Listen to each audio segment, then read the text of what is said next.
अस्सलाम वालेकुम प्यारे बच्चों। आज हम टॉपिक पढ़ने जा रहे हैं ब्यूटालिज्म के बारे में। क्योंकि हम टॉपिक डिजीज़ पढ़ रहे हैं तो इसमें एक और डिजीज़ जो आती है उसको हम बोलते हैं ब्यूटालिज्म। ब्यूटालिज्म दरअसल क्या होता है? This is disease related with soil. ठीक है, ये सॉइल रिलेटेड एक डिजीज़ होती है।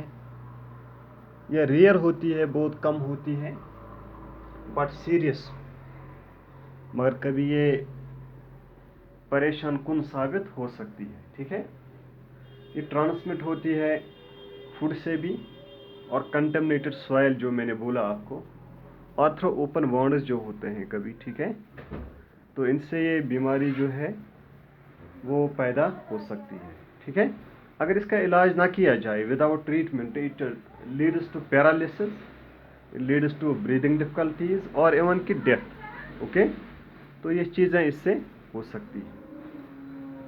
तो ये ब्यूटालिज्म है, इसके तीन टाइप्स हम देख रहे हैं: infant botulism, food borne botulism and wound ब्यूटालिज्म।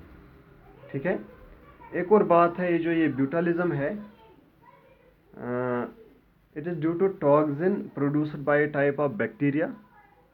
ये एक बैक्टीरिया से होती है। बैक्टीरिया एक टॉक्सिन प्रोड्यूस करता है। ठीक है, उस बैक्टीरिया का नाम जो है वो है क्लस्ट्रीडियम ब्यूटोलिनम। तो ये बैक्टीरिया उन कंडीशनों में ज़्यादा सर्वाइव करता है जहाँ पर ऑक्सीजन कम होता है या नहीं होता है। ठीक है, तो उन जगहों पर बैक्टीरिया जो है ज़्यादा सर्वाइव करता है, वो जन्म लेता है। तो जहाँ पर ये ऑक्सीजन की कंडीशन कम होती है उन पे ये बैक्टीरिया जन्म लेता है। ठीक है, तो इस तरह से ये ब्यूटालिज्म है ये सामने आ सकता है। तो ये जो टाइप्स इसके होते हैं, इन्फेंट ब्यूटालिज्म जैसे फूड बॉर्न है और वाउंड ब्यूटालिज्म है। जैसे इन्फेंटों में ज़्यादातर ये होता है तो लिहाजा इसका नाम ही इन्फेंट ब्यूटालिज्म दिया गया है।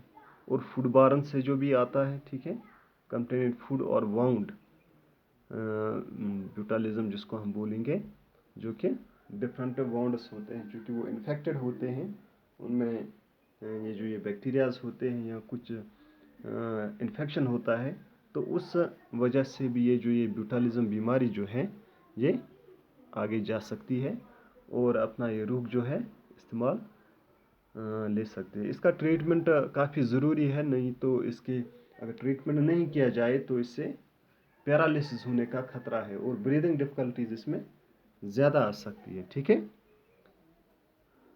बच्चों में ये ज़्यादातर पाई जाती है। जो बच्चे होते हैं, छोटे बच्चे होते हैं, उनमें इसका असर बहुत ज़्यादा होता है।